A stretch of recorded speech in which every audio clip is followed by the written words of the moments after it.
Lívia, a todos os outros irmãos, amém? Muito obrigado por estar aqui, muito feliz de estar na Irlanda, é minha primeira vez. O André está aqui comigo, ele é da igreja do Fundamento Apostólico, né, de Odivelas.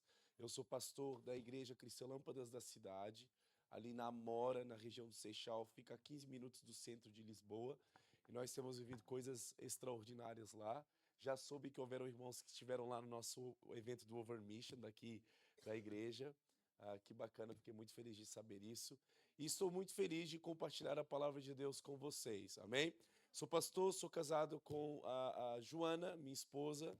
Tenho 2 filhos, Pedro, 6 anos, e a minha filhota Margarida, que está quase completando 6 meses de vida. Tem sido um momento muito bom que nós temos vivido ali como família também, amém? Gostava que você abrisse comigo Efésios capítulo 4, a partir do verso 1.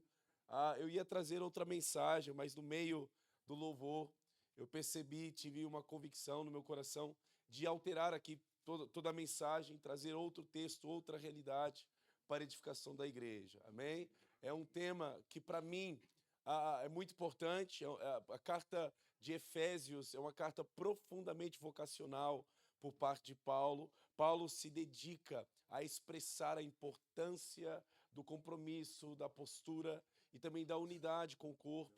E no final ele estabelece também alguns princípios de batalha espiritual, de resistência diante das correntes contrárias, para que possamos continuar vivendo uma vida cristã eficaz nesse tempo. Amém? Eu vou me dedicar em Efésios capítulo 4, a partir do verso 1, que é um dos textos talvez que eu mais li na minha vida, porque é um texto que fala sobre a vocação de cada um de nós.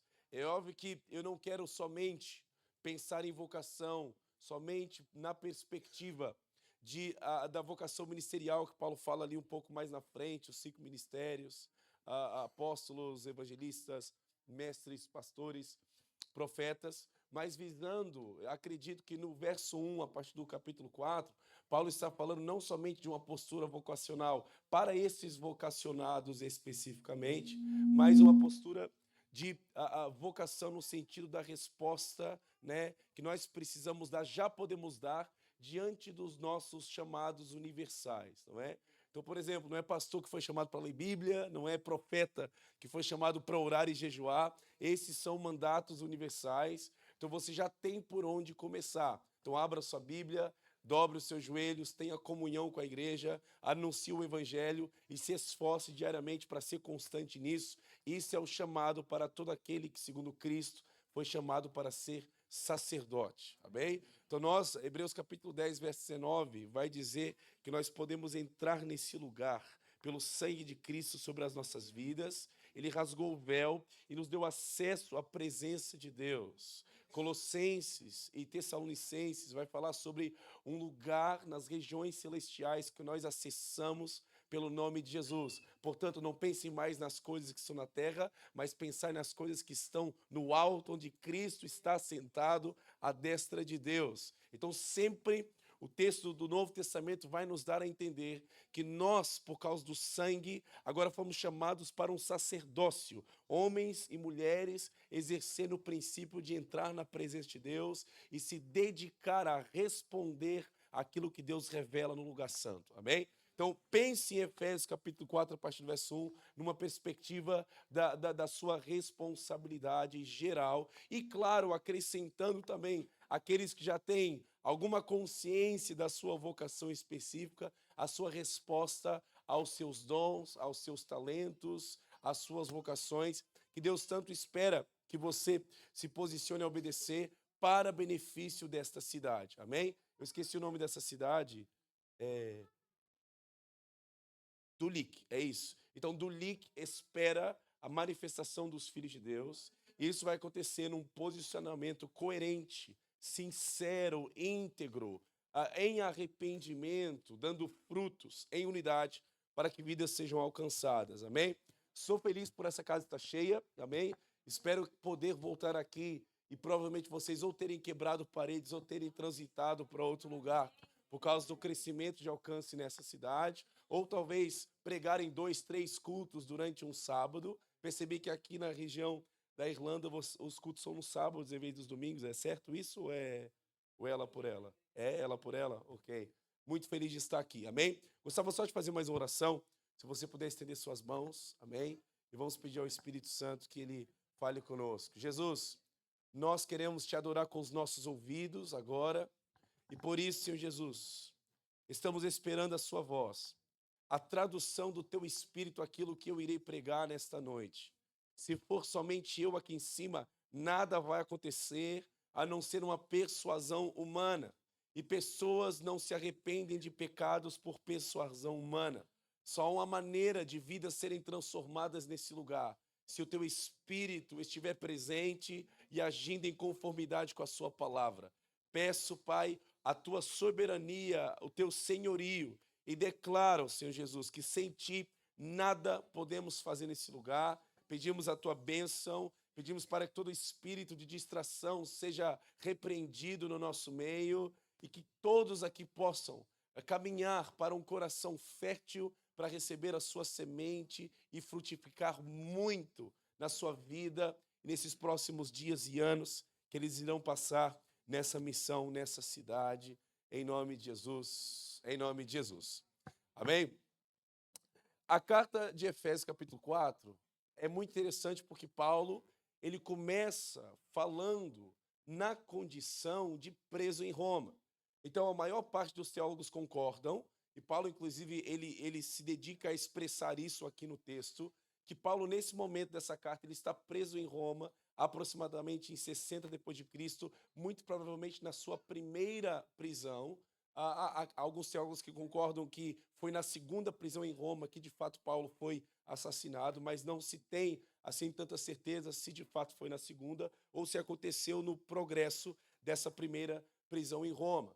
E, assim, você pode já saber isso, não é? Não sei se alguns de vocês já visitaram aqui Roma, já visitaram os lugares históricos lá de Roma e Itália. Você vai perceber que a prisão naquela época, mesmo sobre algumas condições melhores inicialmente que Paulo passou na prisão, segundo o livro de Atos, quando você vê o lugar onde Paulo estava aprisionado, você vai perceber que o tipo de hostilidade é muito diferente, né, da hostilidade de hoje. Hoje, o aprisionamento, embora sempre ele tenha um grau de hostilidade, é importante que tenha, porque é castigo para aqueles que fazem o mal, não é? 1 Pedro capítulo 2 vai nos dizer exatamente isso. Mas o nível de opressão e hostilidade que representavam aquelas prisões era completamente diferente da nossa realidade.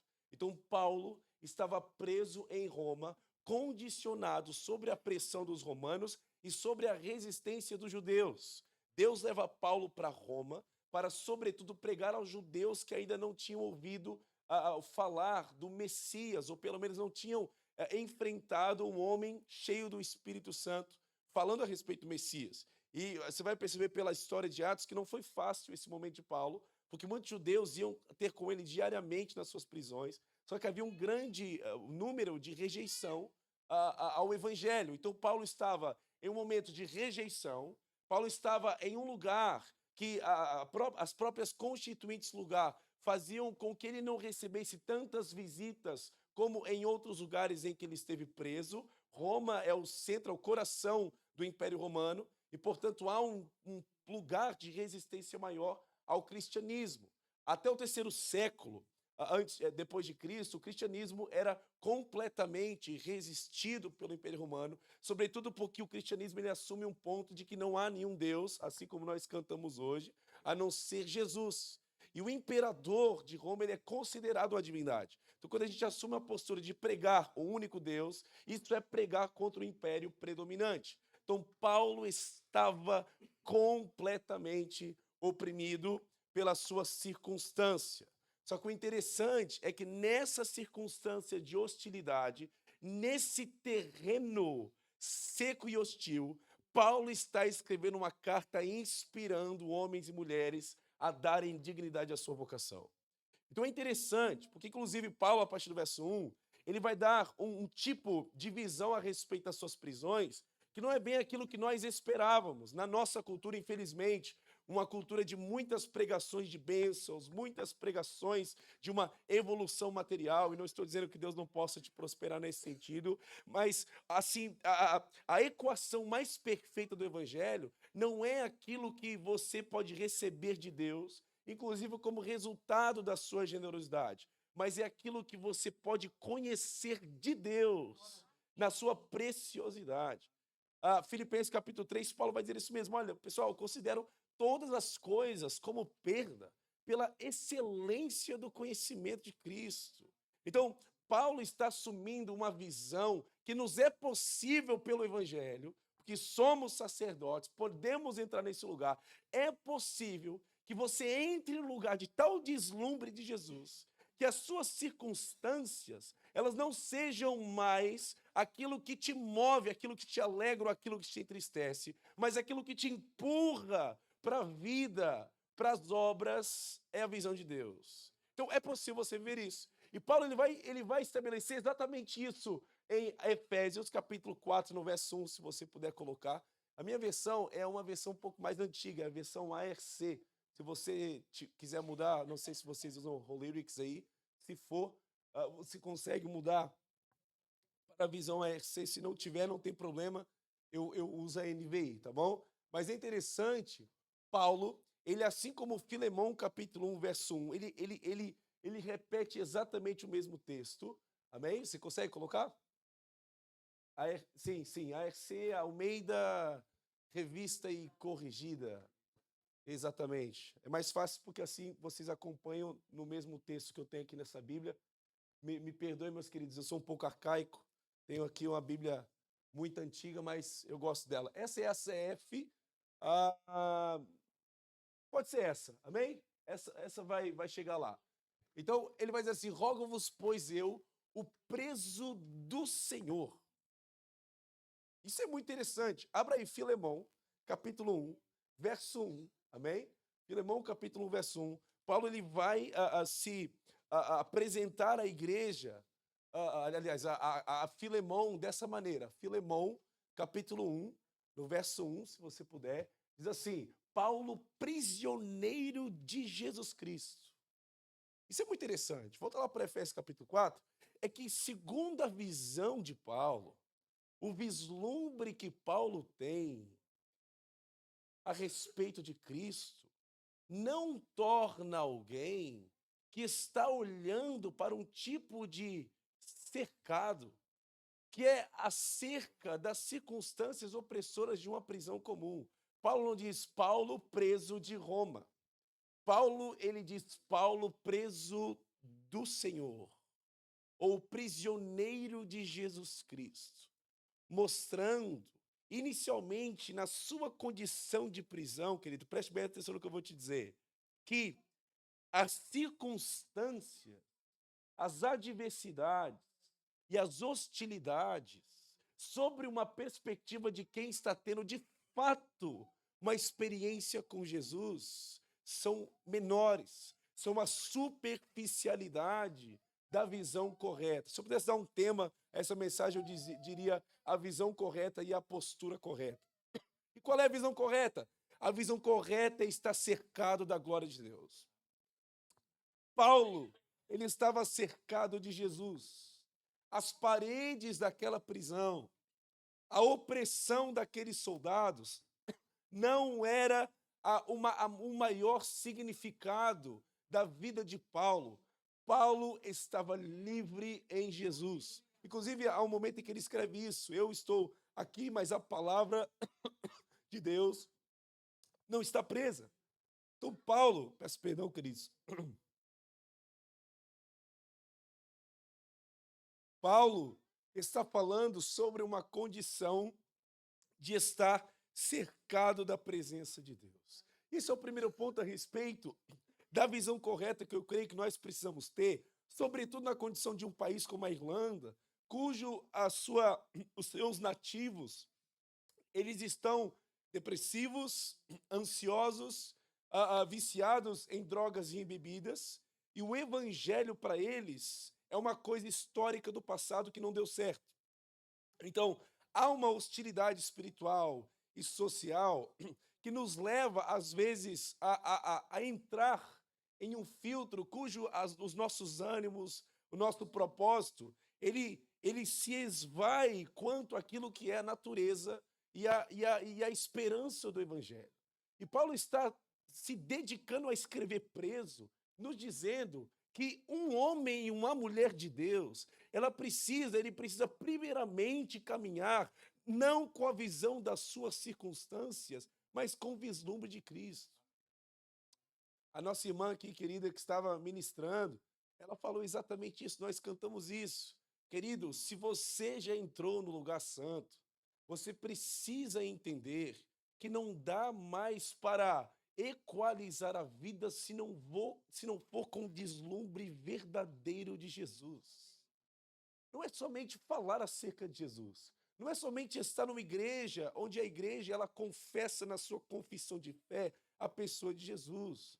Mas é uma pergunta que nós precisamos nos fazer sinceramente. E deixa que eu te diga, ainda que a Irlanda possa ter os seus desafios espirituais, não se compara com a hostilidade do peso de Roma e das prisões sobre um apóstolo, assim como o de Paulo. Então pense nisso. Será que de fato nós estamos vivendo uma vida de compreensão da profundidade, do comprimento, da largura do amor de Cristo? Quando é que, querido, a nossa visão a respeito de Cristo se tornou tão distante, onde a gente inverteu a nossa visão e, por causa disso, as dinâmicas da nossa vida? É porque, para Paulo, as prisões físicas eram mais superficiais do que ele está cercado da glória de Deus. Agora, muitas vezes nós estamos aprisionados nos sistemas econômicos, nos desejos de alcance da vida material. Às vezes nós colocamos em causa a nossa vida com Deus ou comunhão com a igreja por mais 50 euros que nós ganharíamos, às vezes a 100 quilômetros de distância do ambiente que Deus nos chamou para viver o nosso propósito. Nós estamos ansiosos, nós muitas vezes estamos distantes, sonolentos espiritualmente, porque não é mais a glória de Deus que nós estamos enxergando nas coisas. Então, do que você está cercado? Essa é uma pergunta que eu preciso me fazer. Porque o cristão, ele não olha com as lentes do mundo mais. O cristão, ele não teme aquilo que o mundo teme mais. O cristão agora ele está caminhando com as lentes de Cristo e com a visão espiritual e uma esperança e uma missão que transcende a missão dos homens comuns. Eu não sei se você já leu Isaías capítulo 6, nós cantamos aqui muito hoje sobre santo, santo, santo, e há pelo menos um texto no Antigo Testamento que fala a respeito da santidade de Deus dessa maneira, que é a visão de Isaías, né? Isaías, ele está numa situação muito complicada de Israel, porque o rei Uzias morre, um dos reis mais longos de Israel, morre de forma vergonhosa, e o profeta normalmente é aquele que sente mais a dor do povo e da iniquidade do povo. Então, no ano em que morreu o rei Uzias, Isaías vê o Senhor assentado sobre um alto sublime trono, né? E haviam serafins, e eles clamavam uns para os outros, santo, santo. Só que eles disseram uma coisa muito interessante. Da visão terrena de Isaías para a região celestial, Isaías pensava, cara, muito provavelmente nós estamos no fim da nossa vida espiritual, do nosso coletivo, do avanço do reino de Deus sobre a condição de Israel. Só que os anjos, eles estão clamando uns para os outros assim, santo, santo, santo é o Senhor dos exércitos, e toda a terra está cheia da sua glória. Tua visão do alto, ela vai te dar uma perspectiva diferente daquilo que é a visão terrena. Homens que estão vendo Jesus, eles estão encontrando propósito mesmo em prisões, mesmo em terrenos de hostilidades. Então, quando foi que nós perdemos a visão de Cristo? Eu acredito que o caminho de alguém que busca Deus é um caminho de se tornar cada vez mais cercado da presença de Deus, ao ponto em que ele se torna cada vez mais livre. Não é que ser preso do Senhor significa que você está sendo oprimido pela presença de Deus, mas significa que você está sendo liberto pelo Filho, porque se o Filho vos libertar, aí sim você vai ser livre, aí sim a sua visão, ela vai transcender as cadeias. Inclusive, pense nisso, a promessa de Deus para a terra não é te blindar do sofrimento, querido, não é te tirar de todas as circunstâncias ruins. Nós estamos pregando o evangelho parcial. Não é que Deus não possa te dar escape, não é que Deus não possa te abençoar, mas a visão mais central do texto bíblico é que, embora você possa passar por perseguições e opressões e batalhas espirituais, há um vislumbre disponível que vai te fazer continuar seguro. Ele é o nosso sábado, ele é o nosso descanso. Nós precisamos ver Jesus, seguir a paz e a santificação, sem a qual ninguém verá o Senhor. E é tão interessante porque, olha isso aqui, Apocalipse capítulo 21, se você puder abrir comigo. João, ele vai dar uma perspectiva a respeito da eternidade, que é muito disso daquilo que Paulo já está experimentando. A eternidade, ela é representada por um habitar do homem de Deus que transcende aquilo que nós vivemos hoje nesse tempo. E eu acredito que o progresso da vida de um cristão precisa ser o cristão está cada vez mais inserido nessa visão eterna de Deus, com a qual Deus vai culminar na Nova Jerusalém, no final de tudo. Olha o que Pedro fala a respeito da eternidade. Olha só. Diz assim, por exemplo, no verso 22. Ele está falando da Nova Jerusalém, e olha o que ele diz. E nela não vi templo, porque o seu templo é o Senhor Deus Todo-Poderoso e o Cordeiro. E a cidade não necessita de sol nem de lua, para que nela resplandeçam, porque a glória de Deus a tem iluminado e o Cordeiro é a sua lâmpada. Então, querido, pense nesse processo da história bíblica. Deus, na antiga aliança, no tempo da lei, estabelece um tabernáculo, um santuário, figura do celestial na terra, para que Deus habite no meio deles, né?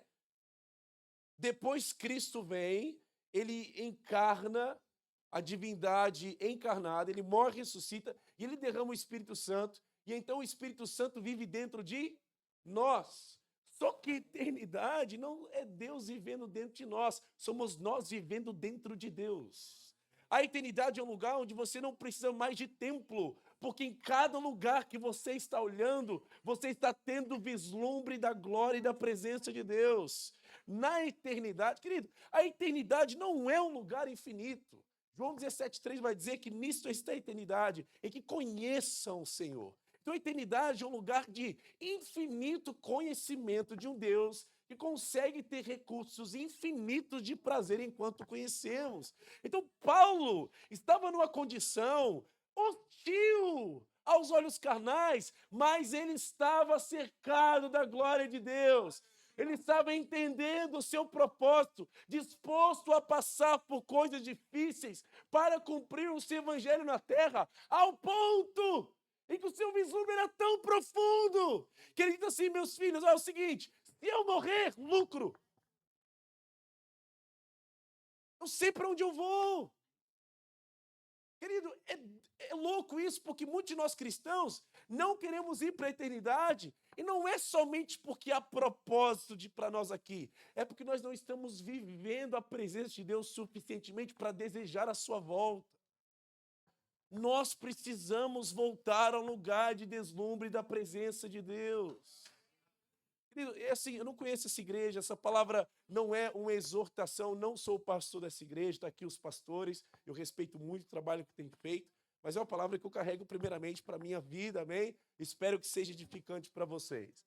Deus nos convida para um lugar onde nos tornemos cercados de Deus. Amém, querido? Você está comigo aí? Olha só o que Salmos, abre aí Salmos, por favor. Salmos 139, a partir do verso 7. Olha só esse texto, lá atrás. Porque às vezes a gente acha que a divisão da antiga e nova aliança é uma divisão de Deus. Querido, Deus sempre foi o mesmo. Mesmo que ele se revelasse progressivamente até Cristo, o seu coração e o seu espírito, ele é o mesmo ontem, hoje e amanhã. Amém? Olha só o que. Olha, Paulo está vendo isso aqui. Para onde mirei do teu espírito? Ou para onde fugirei da tua face? Olha o que ele continua dizendo. Se subir ao céu, lá tu estás. Se Se fizer no inferno a minha cama, eis que tu ali estás também, inferno aqui, falando sobre as profundezas. Olha o que ele continua dizendo. E se tomar as asas da alva e se habitar nas extremidades do mar, olha o que ele continua, pode passar, até ali a tua mão me guiará e a tua destra me susterá. Então o princípio do salmista não é me livre do sofrimento para eu te ver, ainda que eu sofra, eu estou te vendo. Ele não está dizendo me livre das profundezas para eu ser feliz, não, não. Há uma alegria no Senhor e essa alegria é a minha força. E há uma crise mundial na igreja moderna, onde por causa de uma pregação mais ou menos parcial, que está tentando te manter na igreja, te prometendo mundos em fundos materiais, nós estamos frustrados. Porque ou o material não chega e achamos que Deus nos ama, ou o material chega e não sentimos o amor de Deus. Porque o amor de Deus não está para coisas que Ele pode te dar, mas está para coisas que Ele faz em você. Ele muda a sua visão. Apocalipse capítulo 3 é uma carta à igreja de Laodiceia, onde Deus fala assim ao povo de laodicense: tire as escamas dos seus olhos, limpe os seus olhos com colírio, para que vocês possam me ver novamente.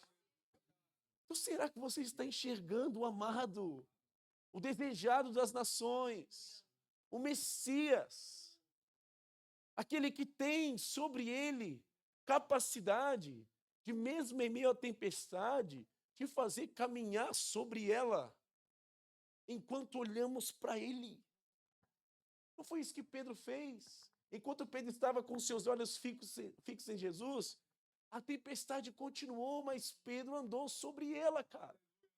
Nunca foi a promessa, a ausência de dificuldade, mas sempre foi a necessidade de não nos ausentarmos do nosso sacerdócio, de nós entrarmos nesse lugar e não terceirizarmos isso e responsabilizarmos isso para os outros. Querido, se algo que Paulo não é vitimista, que Paulo poderia dizer assim: não, estou aqui porque ninguém me apoiou, não, os meus pastores não me abençoaram, eu não sou bem discipulado, eu não sou cuidado, eu preciso. Querido, deixa eu te falar uma coisa: quem está cercado de Jesus está grato e caminhando. Quando é que você vai deixar de exigir que os outros sejam aquilo que você precisa ser para os outros? Então entre nesse lugar e se torne um sacerdote que está deslumbrando. Querido, sabe o que é o sacerdócio? Entrar no lugar santo, certo? O que é entrar no lugar santo? Entrar no lugar que é santo. E se é santo, assim como o ministério levítico, que você tinha que ter muito cuidado para entrar corretamente. Um lugar santo é um lugar onde você entra e você é saturado com as coisas celestiais. Primeiro instrumento de sacerdote que a gente entende é em Moisés, quando a sarça ardente aparece para ele. E por mais que Deus, na sua misericórdia, esteja convidando Moisés para um lugar, Deus ainda assim diz: Moisés, tira as sandálias dos seus pés, filho, esse lugar que você pisa é santo. Eu acredito que Moisés nunca mais calçou aquelas sandálias da mesma maneira, que representa a sua vida passada, a sua vida terrena, a sua aprendizagem no Egito.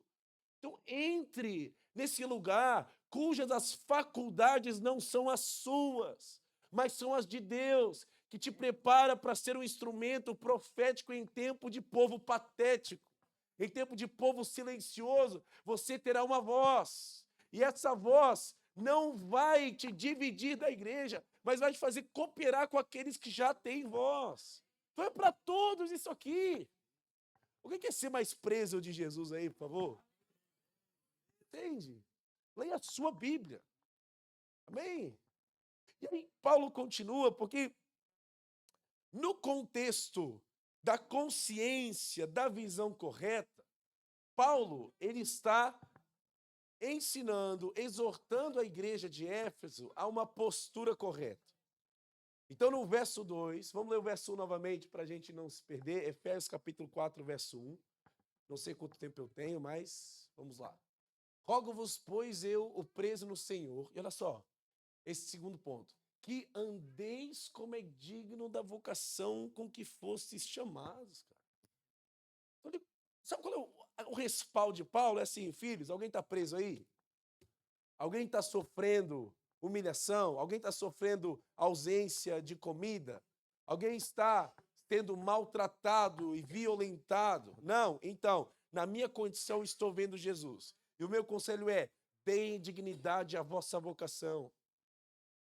Ah, não, pastor, mas você não sabe como é que é. Querido, olha só, às vezes a gente dá tanta ênfase a Satanás que parece que Satanás está vencendo, cara. Não, pastor, há um peso espiritual sobre a Irlanda que os crentes não conseguem. Meu filho, você tem Jesus. Se há uma batalha, ela existe, é claro. Mas sobre você está o sangue do Cordeiro. Você luta, mas você vence.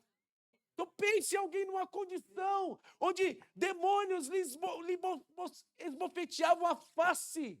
Onde Paulo 3 vezes pediu: Senhor, me tire essa guerra. E Jesus fala: a minha graça se cerca de mim, eu te basto. Então, um crente, ele não é vitorioso na ausência das guerras, mas é na vitória nelas no nome de Jesus. Querido, a gente pregou muito tempo que Deus vai te tirar do deserto. E a verdade é que a pregação correta deveria ser: abrace o deserto, cara. Abrace o lugar de privação das coisas, para que lá Deus possa se manifestar com o sobrenatural. Não houve momento de mais evidência de poder de Deus do que no ambiente da privação de coisas no deserto. Então a gente quer chegar no lugar da vitória que tem sabor de mel, e Deus quer te dar a vitória que tem sabor de sangue. Deus quer te dar a vitória que é muito mais do que coisas dessa terra. Você continuar com seus olhos fixos em Jesus, resistindo a todas as fortalezas, mantendo a mente cativa em Cristo Jesus e sendo vitorioso em todas as coisas. Então, dê dignidade à sua vocação, mesmo que sobre ausências. Mesmo que talvez você está aqui há algum tempo, mas ainda não repreendeu o espírito da nostalgia do Brasil e continua pensando: não, mas lá no Brasil a igreja era assim. Ah, não, mas o meu pastor no Brasil era assim. Ah, não, mas o louvor no Brasil era assim. Ah, não, mas o horário do culto era assim. Ah, não, mas as paredes lá não era preta. A gente não é church, a gente gostava de parede azul com pomba desenhada. Meu filho, abandone o passado e dê dignidade à sua vocação. Se dedica a compreender o que Cristo quer fazer, aonde Ele te trouxe. Para alguns aqui, querido, é hora de você abandonar a nostalgia do passado para começar finalmente a viver o propósito do presente.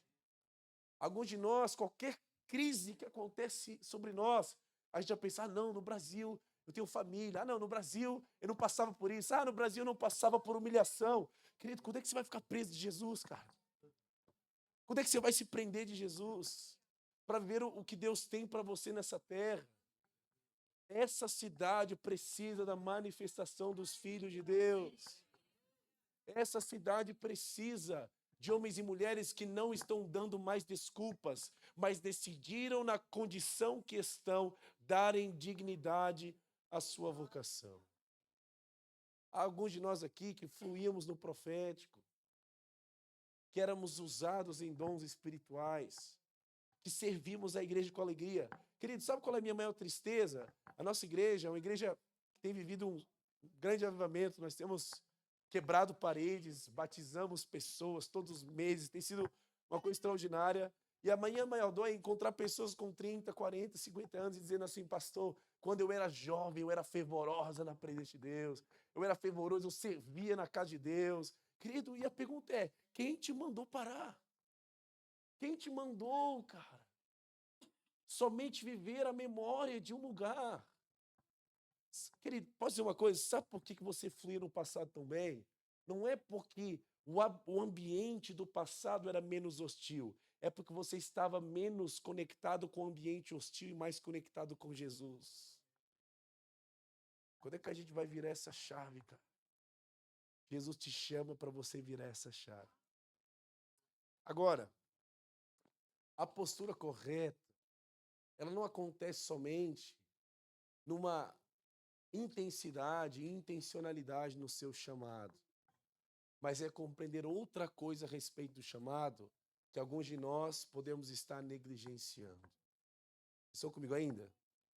Paulo vai dizer assim, vamos no verso 1 de novo. Rogo-vos, porém, pois eu, o preso do Senhor, que andeis como é digno da vocação com que foste chamados. E olha agora, de que maneira, Paulo, então? Como é que a gente dá dignidade? Vai para o verso 2. Com toda a humildade e mansidão, com longanimidade, suportando-vos uns aos outros em amor. Olha que loucura. Querido, olha, tem crente que fala assim, pastor, Deus não me amou, não mandou amar, mandou suportar o irmão. Filho, suportar aqui é ser suporte do seu irmão, cara. Se você caminha em um tipo de unidade, que é só o lugar de olhar de longe, você não entendeu o que é o evangelho. Ah, não, pastor, eu estou lá, mas assim, eu lá e ela aqui, e não sei o que, a gente fica assim distante. Cara, quando você sente, o que você faz? Não, a vocação, ela não é um instrumento para a sua relevância. A vocação é um instrumento para que você ame pessoas. Tem muita gente que está invertendo os papéis nesse mundo de tecnologia, de Instagram, de visualizações, né? Todo mundo almeja ter um certinho azul no Instagram, todo mundo quer ser reconhecido de alguma maneira. Meu filho, deixa eu te falar uma coisa. A vocação de Deus, ela não é um instrumento para aumentar a sua visibilidade. A vocação de Deus é um instrumento em que, quando você exerce ela, você exerce para dar dignidade aos outros, para amar as pessoas. Então, Paulo fala sobre vocação, mas ele fala sobre vocação na condição do caráter, dos frutos do Espírito. A gente pode orar por cura aqui, pessoas serem curadas, mas há uma cura muito mais profunda que representa de fato o caráter de Cristo, que é o amor que você carrega pelas pessoas, a reconciliação que você tem antes de entregar a oferta no altar, a ceia que você toma e não toma indignamente. Até porque a manifestação do poder não é evidência da sua santidade, é evidência da santidade de Deus. E há falsos profetas que oram por cura e pessoas são curadas, nem portanto são dele. Então, a evidência de uma igreja saudável não é isoladamente o quanto de evidências de poder que ela carrega, mas quanta evidência de amor que ela tem. Você vê Atos capítulo 2, verso 42, do derramamento do Espírito Santo pela primeira vez. Nós gostamos muito de Atos 2:1, que fala o quê? Sobre línguas repartidas, línguas de fogo, gente parecendo estar bêbada na presença. Mas a partir do verso 42, que é a continuidade do texto, a gente esquece, que é o seguinte: e perseveravam na doutrina dos apóstolos, no partir do pão, na comunhão, nas orações. E olha só, singeleza de coração, lá diz o texto, unidos em todos os dias no templo, em casas. Então, espiritualidade não está somente para o quão técnico e apto você está naquilo que é o serviço, a capacidade de fazer, mas é o caráter naquilo que você faz. Você precisa ver Jesus para isso. Porque se você não é espiritual, quando a pessoa ela falhar com você, você não vai dar outra face, você não vai buscar reconciliação. Sabe o que você vai dizer? Aquela heresia que é assim, pastor, eu na igreja o que interessa sou eu e Deus, não interessa os outros. Sabe o que é heresia? Segundo a Bíblia, interessa sim você e os outros. Você não vem à igreja só por causa de Deus. Se você vem à igreja só por causa de Deus, deixa eu te direcionar que Deus está exigindo de você uma cultura de reconciliação, de unidade, de respeito, de honra às pessoas. Não é só honra aos pastores, mas é honra a cada pessoa, a criança, ao idoso, ao irmão que não faz parte do seu grupo social, ao irmão que não se veste como você, a pessoa que não tem as mesmas qualidades financeiras que você. Sabe o que estão pregando os nossos púlpitos de forma errada? Eu creio, e me perdoa abrir aqui um parênteses. A pessoa fala assim, querido, ande só com quem te acrescenta alguma coisa. Não! Seja alguém que acrescenta algo nos outros. O evangelho é o inverso daquilo que o mundo está tentando nos ensinar. Quando é que você vai estar apto para estender as mãos para as pessoas? Sabe o que é interessante que eu tenho experimentado como pastor? É que a condição de alcance da cidade, ela resulta do modo em como nós nos tratamos como igreja. No verso 47 de Atos 2, a Bíblia narra, ela descreve um alcance que não é aquele que nós pensamos tanto. O alcance é, eles viviam em amor, em simplicidade de coração, e eles caíam na graça de todo o povo, e a cada dia acrescentava o Senhor aqueles que haviam de se salvar. Então, o instrumento mais evangelístico e profético é o modo em como a igreja vive entre eles.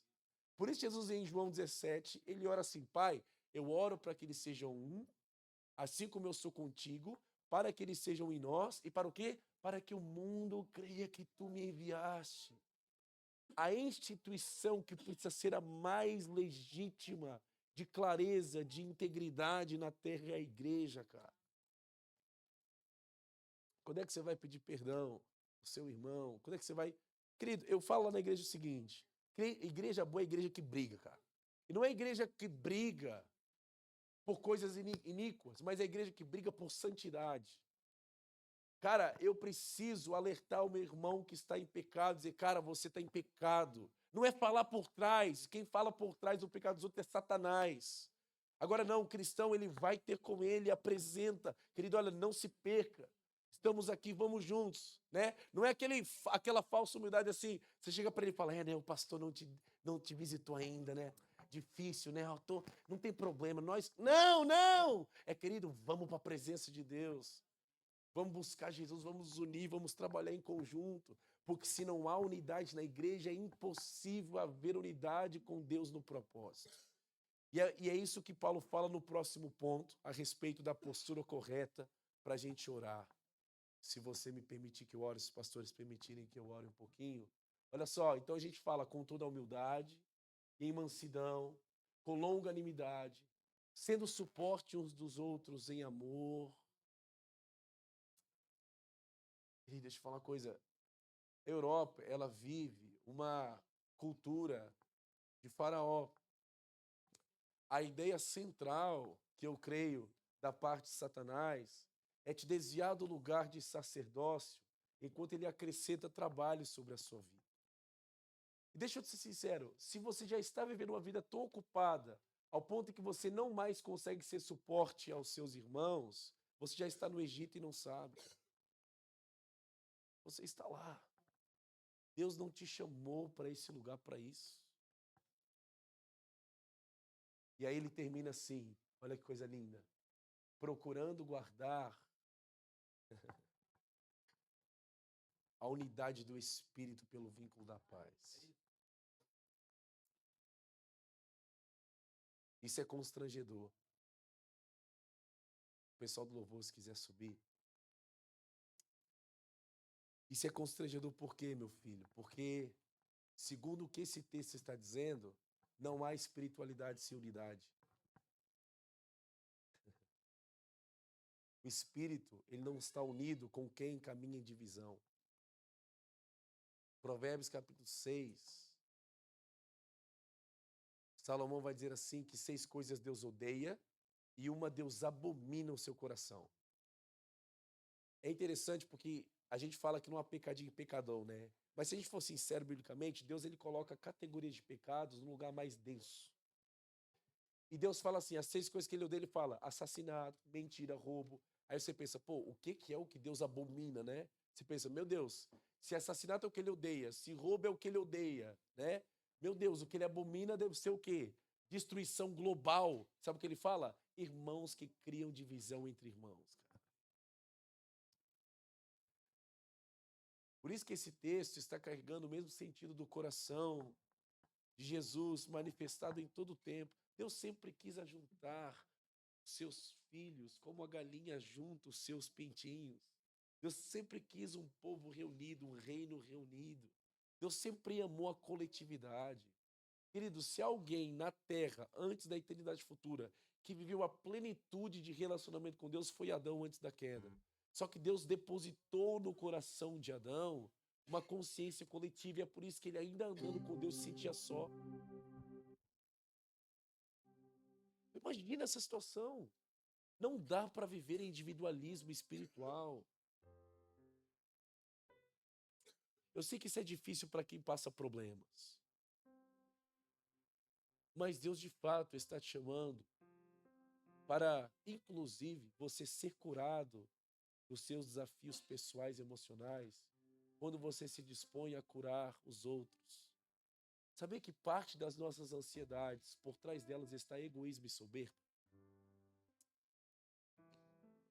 Às vezes nós estamos no tempo terapêutico, até o evangelho se tornou coaching. Mas deixa eu te falar, terapia é muito importante, eu aconselho. Mas a verdade é que, por mais que a gente possa tentar se desdobrar para explicar que as nossas frustrações foram influenciadas pelo nosso passado, até uma teologia que tenta dizer que é maldição hereditária. Filho, deixa eu falar uma coisa, o seu pecado é o seu pecado. E por trás de alguns de nós, não há o silêncio de Deus porque Ele está trabalhando, mas há o silêncio de Deus porque nós deixamos de trabalhar para Deus há muito tempo. E Deus está querendo te cercar de novo dele, te dar consciência do Espírito Santo, para que nos seus atos você reflita a respeito da pessoa de Jesus e volte a perdoar de novo. Sabe uma coisa que eu resisto no meu tempo? Pessoas que se definem nos seus pecados. Pastor, eu sou assim, essa é minha personalidade. Filho, pecado e personalidade são duas coisas diferentes. Ah, não, pastor, eu sou colérico, é por isso. Não, se você é assim, se arrependa do espírito de colérico, então. Porque essas construções de personalidade são desculpas novas. Não estou dizendo que não haja um pingo de realidade na conexão das suas emoções e da sua espiritualidade. Mas nós sabemos que a origem da nossa vida não é a personalidade colérica, mas é se de fato nós estamos em Cristo ou não. Se de fato, na fonte que é o nosso coração, há ídolos lá dentro ou não. Então, seja cercado de Jesus de novo. Inclusive, deixa eu fazer aqui um paralelo. Eu acredito que para a sua visão ser cercado das coisas de Deus, seu coração primeiro precisa ser quebrado pelo rio de Deus. Porque a visão, ela é de dentro para fora. Por isso que Jesus fala em Mateus 6, acompanhando o texto do pastor das ofertas. Ele fala assim, se seus olhos forem maus, todo o seu corpo será tenebroso. O que Jesus está explicando se o seu olhar é ruim, o que isso expressa é um coração distante. E onde estiver o seu tesouro, aí está o seu coração. Para Paulo, o seu tesouro não era a liberdade das cadeias, mas era a liberdade em Cristo. Não se queira ver livre da Irlanda, filho. Viva a liberdade de Cristo para libertar os cativos da Irlanda. Gostava que você se levantasse.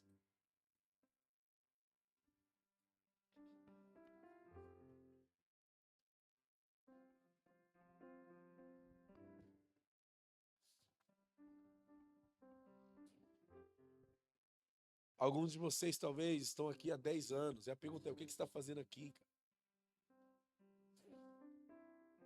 Estava conversando com os irmãos aqui da igreja Fundamento Apostólico. A gente estava conversando que a pessoa se tornou, pastor, não, ali está dando certo, eu vou para lá. Não, ali está dando mais, eu vou para lá.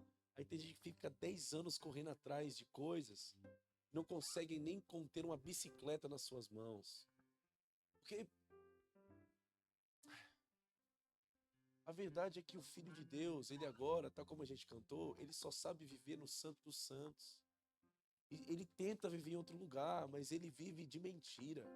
Porque lá no fundo da sua consciência está lhe dizendo quando é que você vai voltar para mim, quando é que você vai largar as cisternas rotas e vai voltar ao manancial de águas vivas de novo. Quando é que nós vamos voltar a esse lugar de unidade, de respeito, de alegria, de honra? Quando é que quem você tem abraçado, cara? Quem você tem tocado no rosto? Agora, falando de aplicações terapêuticas, sabia, pastor, marido aqui da sua esposa, de certa maneira, pastor da sua esposa também, sabia que o seu toque no seu rosto pode evitar doenças na sua pele, na pele dela? Sabia disso? Quando é que você vai tocar no rosto da sua esposa, cara? Quando é que você vai ser cordial? Romanos capítulo 12, amai-vos cordialmente uns aos outros, preferindo-vos em honra. Quando é que a gente vai ver o evangelho? Que a espiritualidade está centrada em Cristo, e não centrada nos movimentos, às vezes, cabalísticos, espiritualistas. Querido, há uma diferença entre espiritualidade e espiritismo. 1 Coríntios 12 vai dizer que aquele que tem o Espírito Santo e fala pelo Espírito não pode dizer Jesus é anátema. Então, quem tem o Espírito não despreza a pessoa de Jesus. Então, tem pessoas que querem ver uma espiritualidade desprezando a centralidade dos seus mandamentos. Isso não é espiritualidade, isso é espiritismo. Homens querem viver novas sensações. E Deus nos chamou para viver novas sensações e novidades constantes nas coisas da igreja. Mas Ele te chamou para você andar em novidade de vida. Enquanto você olha para Ele, enquanto você está cercado dEle, para que você olhe direito para as pessoas e você se ajunte a elas e possa dar dignidade à sua vocação. Há pessoas que dizem assim: pastor, eu fui chamado para ser missionário, mas ainda não amamos nem o nosso bairro, nem a nossa cidade, nem a nossa igreja local. Pastor, eu fui chamado para ser pastor, acredito que um dia eu vou exercer isso, meu filho. Enquanto você não ama ovelhas, enquanto você não trabalha a reconciliação, não é possível exercer o ministério pastoral. Então nós não estamos em competição mais, nós não estamos levantando uma bandeira com o nosso rosto. Evangelho não é uma marca gospel, evangelho é o selo do Espírito. Nós precisamos viver essa vida de dentro para fora, do nosso coração para o nosso olhar, e da igreja que se ama para as nações. Tudo começa na vida, no coração da igreja.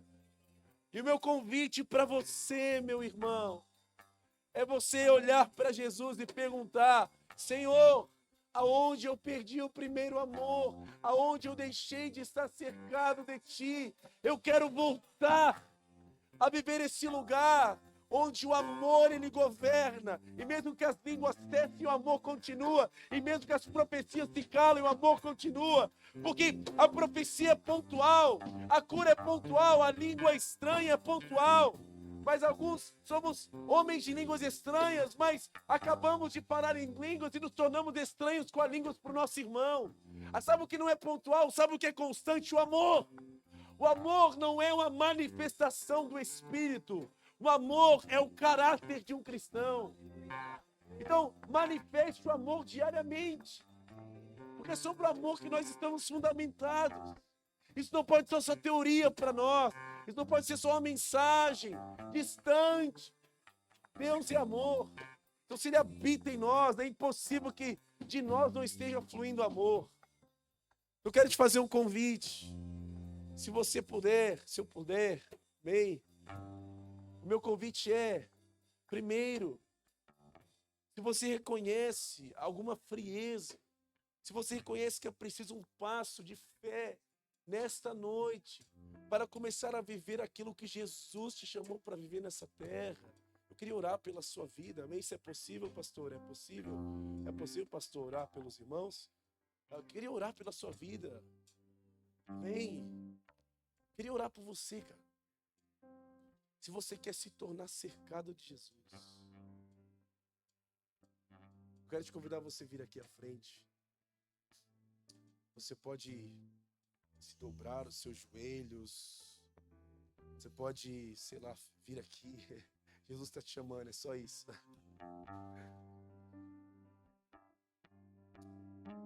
Esse é o momento que a integridade ela começa. Porque às vezes nós estamos com tão pouca humildade, que o texto fala, que a gente faz assim: não vou lá na frente não, porque aí vão descobrir que eu estou em pecado, vão achar que eu estou pecando contra o Senhor. Meu filho, todo mundo pecou aqui contra o Senhor hoje. Entende? Não, cara. É uma sinceridade, sabe por quê? Porque quanto mais nós confessarmos com amor, nós geramos um ambiente seguro aqui. Ninguém está olhando para você como inimigo mais, ninguém está buscando posição mais. Nós queremos Jesus e nós precisamos uns dos outros para isso. Vem aqui à frente se você quer voltar a esse lugar de estar cercado de Jesus. Alguns irmãos vieram do Brasil pensando no propósito, mas se desviaram dele por causa de circunstâncias. Deus nunca te mandou de se desviar do propósito dele, amém? Vamos orar pela sua vida. Eu não sei se há obreiros aqui ou irmãos que possam abraçar esses irmãos e orar por eles. Só quero a ti e nada mais, e nada mais, nada além de ti. Só quero a ti e nada mais. Espírito Santo, nós queremos voltar a um lugar de santidade, de santificação, só terá e nada mais, de humildade, e nada de mais, frutos do Espírito, nada além, de paciência, de longanimidade. só terá Queremos dar dignidade à vocação com que fomos chamados. mais, e nada mais. Gostava que a igreja estendesse as mãos para estarmos juntos aqui orando, amém? Unidos aqui em oração. Estenda suas mãos. Espírito Santo, nós queremos nos render a Ti. Nada mais, nada além de ti, só quero a ti e nada mais, e nada mais, nada além de ti, só quero a ti. Que atrapalha o seu filho, Nada caia por terra agora em nome de Jesus, trazendo clareza. nada além de Em nome de ti, Jesus. só quero a ti e nada mais, e nada mais, nada além de ti. Leva-me, leva-me, leva-me ao primeiro amor. Leva-me, leva-me, leva-me ao primeiro amor. Leva-me, leva-me, leva-me ao primeiro amor. Leva-me, leva-me, leva-me ao primeiro amor. E nada mais, e nada mais, nada além de ti, só quero a ti e nada mais, e nada mais, nada além de ti, na terra.